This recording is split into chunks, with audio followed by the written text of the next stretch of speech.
Hello everyone. सो कैसे हैं आप सब लोग? आई होप आप सभी अच्छे होंगे, बहुत अच्छे से प्रिपरेशन कर रहे होंगे यूपीएससी सी सेट के लिए।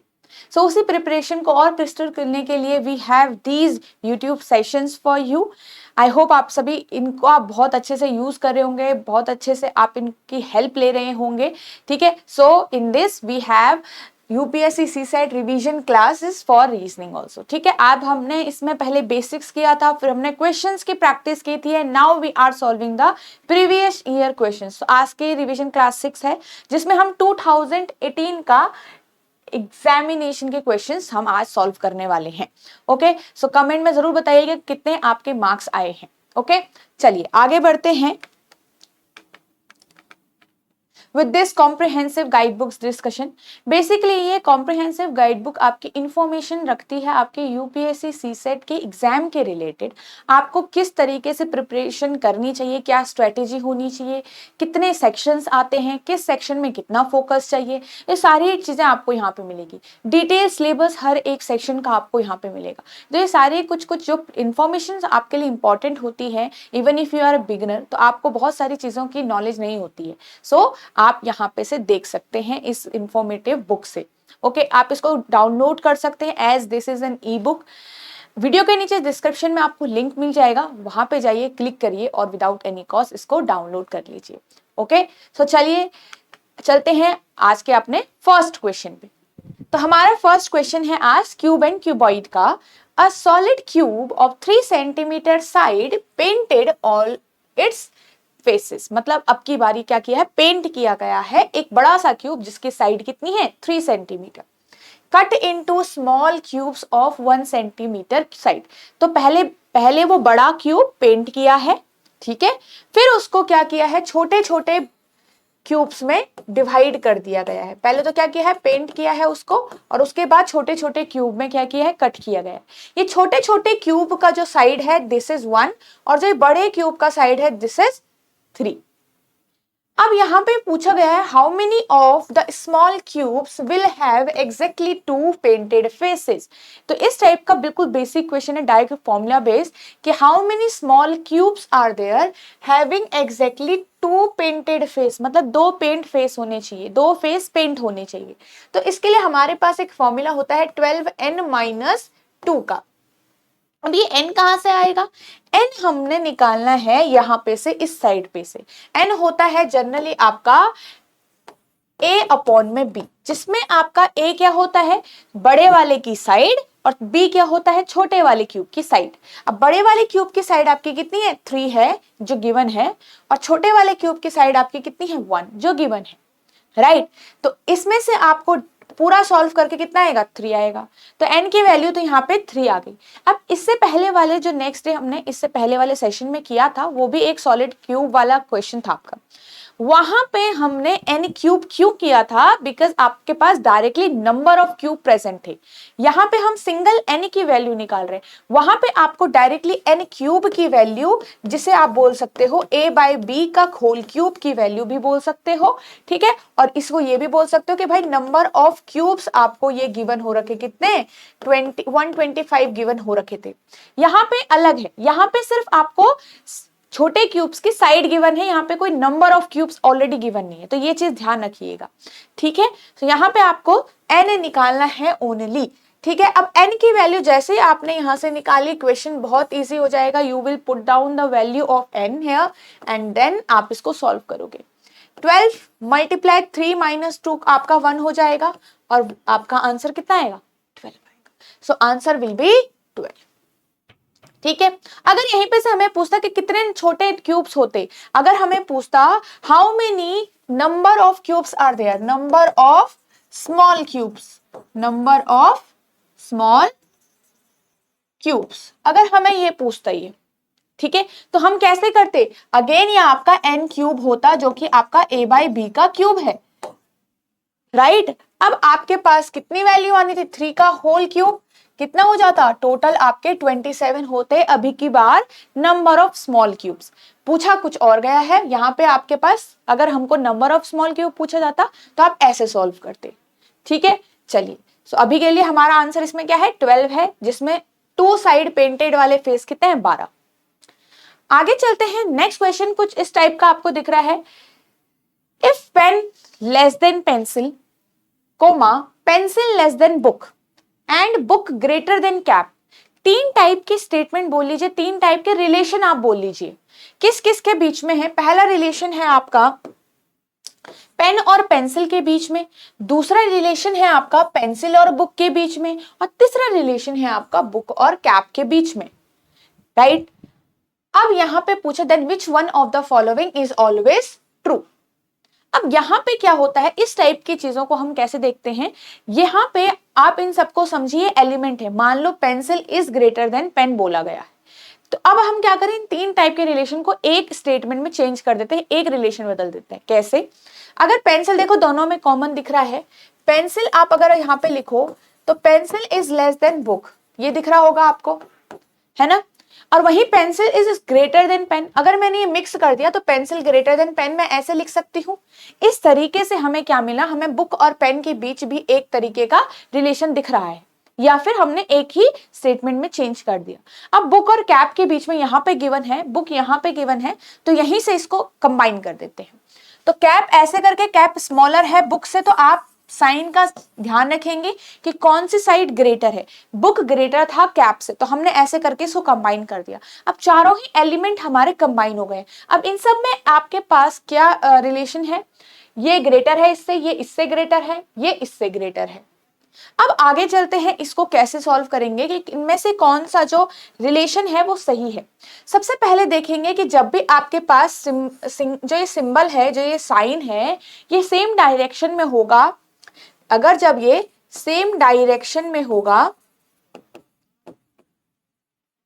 तब तो आपका क्या है, रिलेशन वहां पे कंफर्म होगा, यही वाला रिलेशन वहां पे आएगा।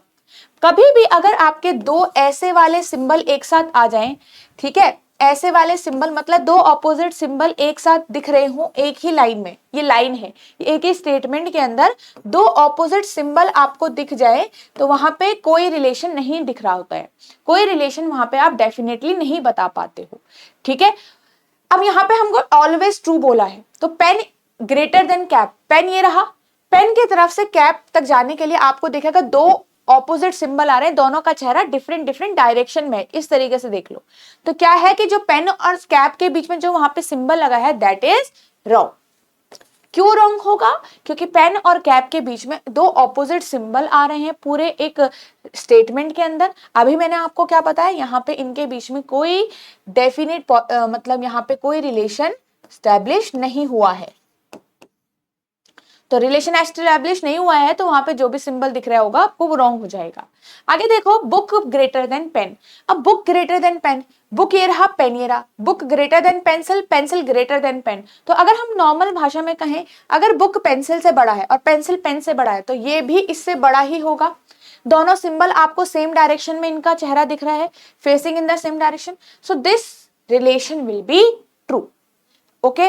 अब पेंसिल और कैप को देखो, क्या पेंसिल और कैप के बीच में इक्वल टू का साइन दिख रहा है, बिल्कुल भी नहीं दिख रहा है, हमें तो ग्रेटर स्मॉलर वाले साइन दिख रहे थे, रॉन्ग।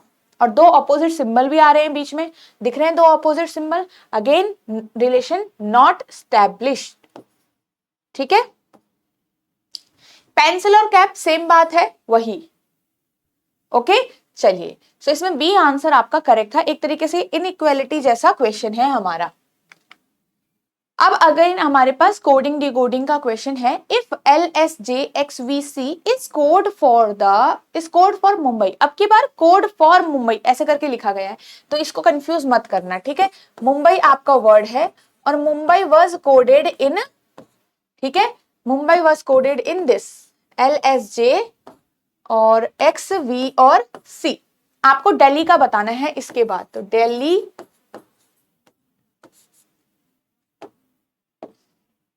ओके।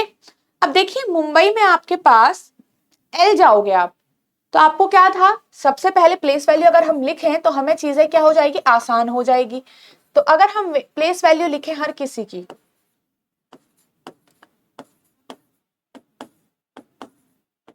ये हमने प्लेस वैल्यू लिख ली, right.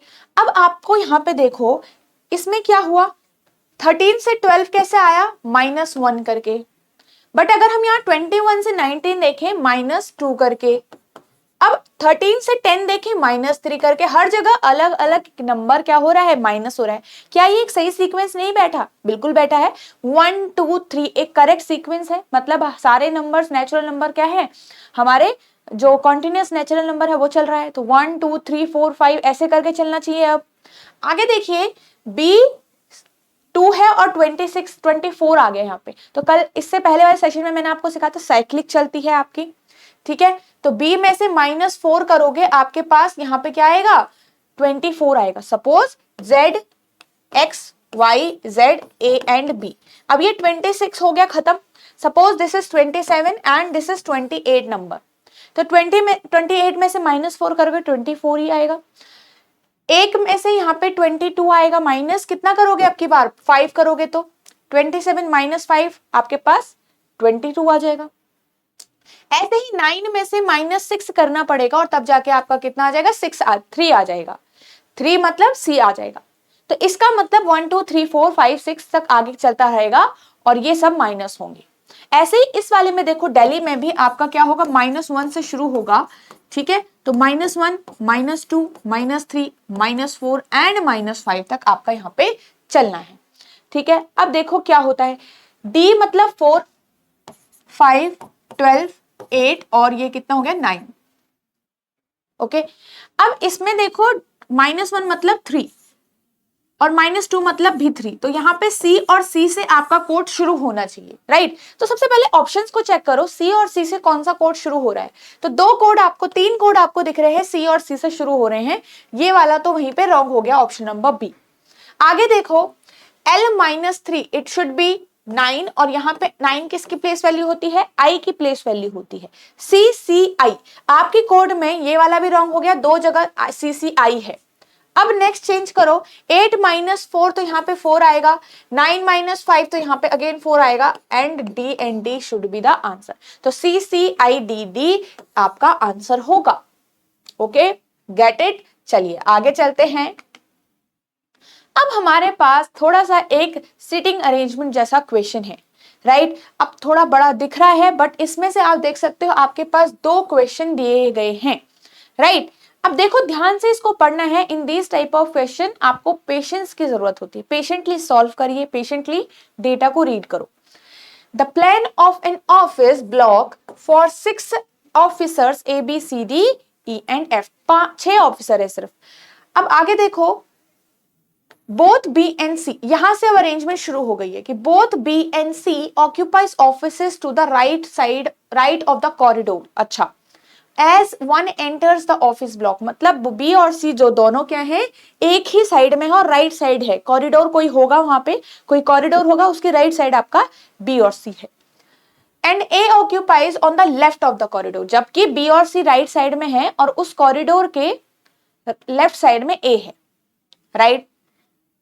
E and F occupies office on opposite of the corridor, opposite sides of the corridor, but their offices do not face each other। अब suppose मैं आपको एक कॉरिडोर बना के दिखाती हूँ। मान लो ये कॉरिडोर है, ऐसा करके आगे चल रहा है पूरा। राइट साइड में उस कॉरिडोर के B और C एस्टैब्लिश है, लेफ्ट साइड A होगा। F और E दोनों ही ऑपोजिट है। अगर एक साइड F है तो दूसरी साइड E होगा, बट उनके ऑफिसेस एक दूसरे को फेस नहीं करते हैं। सपोज अगर E ऐसा है तो F ऐसा इसके सामने नहीं होगा। F कहीं ना कहीं ऊपर या कहीं ना कहीं नीचे की साइड होगा, बिल्कुल E के सामने F नहीं होगा। आगे देखो, the office of C and D face each other, मतलब अगर C मेरे पास राइट साइड में, ये तो आपने देखा, C अगर यहां है ऐसे, तो D का ऑफिस और C का ऑफिस एक दूसरे को फेस करते हैं। तो इस टाइप से आपको दिख रहा है, बिल्कुल C के सामने आपको D रखना है। तो इससे हमें पता चला कि D और A दोनों ही क्या है, लेफ्ट साइड है। D और A दोनों ही क्या है, लेफ्ट साइड है।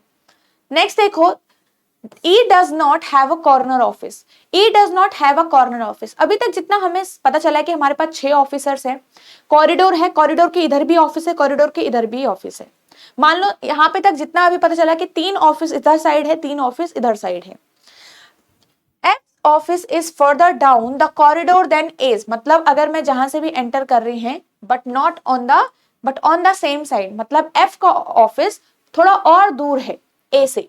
पहले A का ऑफिस आता है, फिर F का ऑफिस आता है, पर वो दोनों ही एक सेम साइड पर एस्टैब्लिश है, मतलब इसका आपको पता चला कि F भी आपका लेफ्ट साइड है।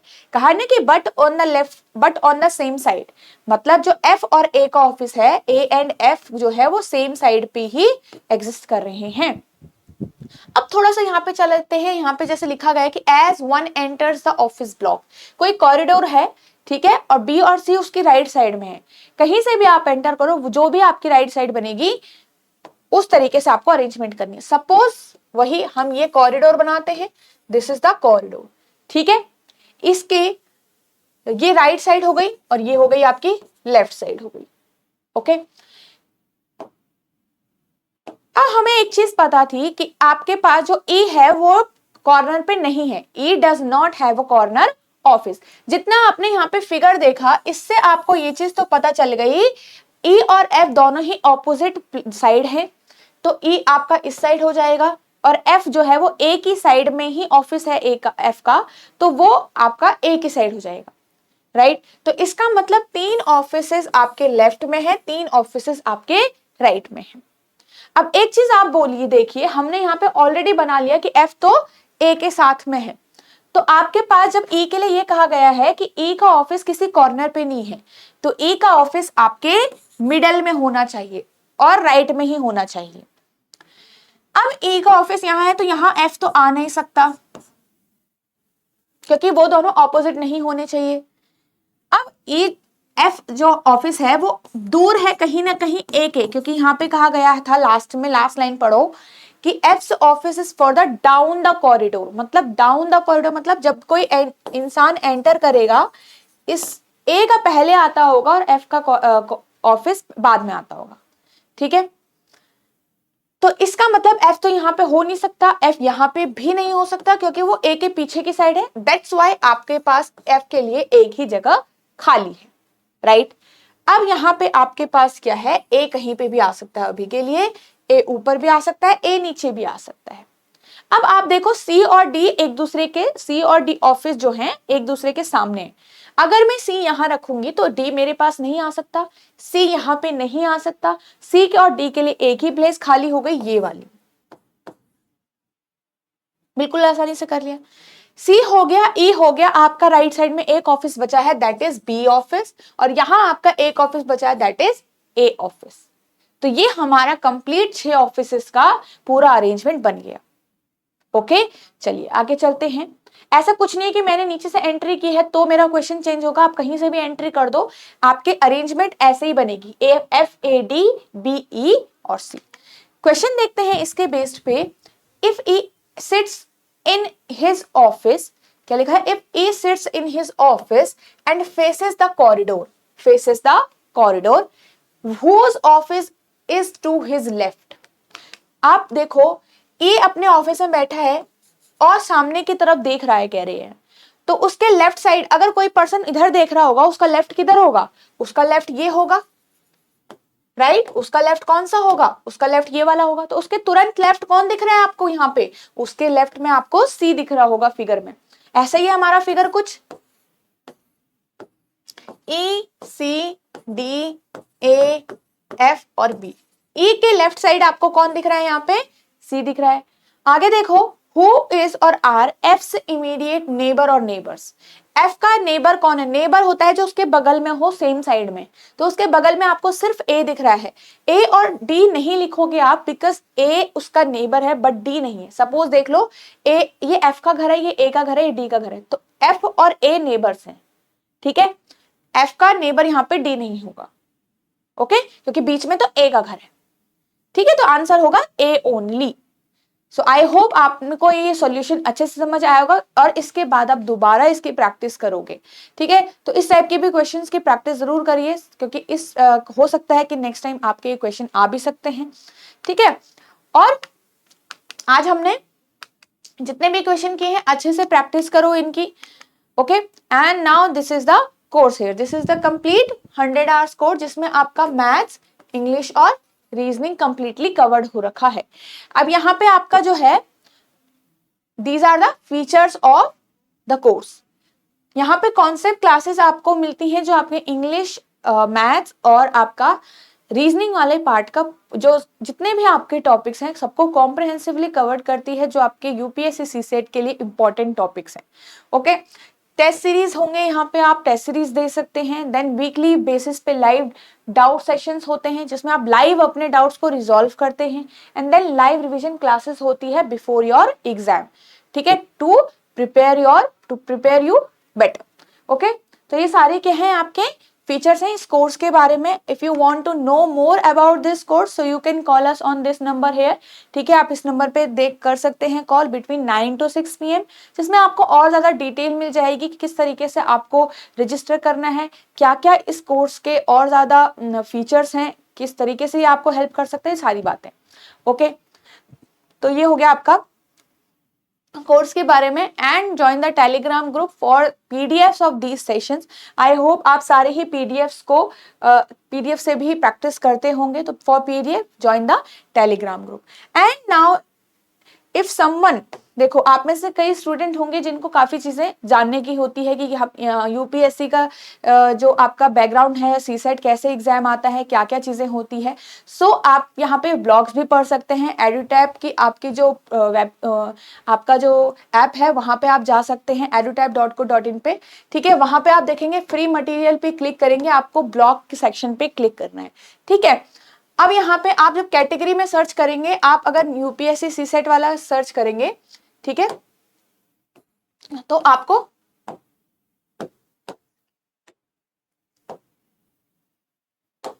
ऐसे कुछ ओपन करके मिलेगा, ठीक है। अब यहाँ पे आप देख सकते हैं सारी ही चीजें। हाँ, तो ये सारी चीजें आप देख सकते हैं इस सीसेट टफ, इनको आप रीड कर सकते हैं, पूरा आपके पास यहाँ पे कंप्लीट डिटेल में आपको चीजें समझाई गई है। बेस्ट ऑनलाइन कोचिंग, और यहाँ पे will CSAT be removing from UPSC, और लॉजिकल रीजनिंग के बारे में, क्वांटिटेटिव एप्टीट्यूड के बारे में कि क्या क्या पढ़ना चाहिए, कितना पढ़ना चाहिए, कितनी आपको प्रिपरेशन करनी चाहिए, what are the best books, ठीक है। तो ये सारी चीजें आप यहाँ से देख सकते हैं। तो ये सिर्फ रीड करने के लिए है, आपको more to know the more details, ठीक है। तो ये सारी चीजें आप यहाँ पे से रीड कर सकते हैं, ठीक है, ब्लॉग्स में से। ओके, तो चलिए हम मिलते हैं नेक्स्ट वाले सेशंस में। आई होप आपको ये सारे सेशन अच्छे लग रहे होंगे, सारे ही सेशंस को आप लाइक जरूर कर रहे होंगे।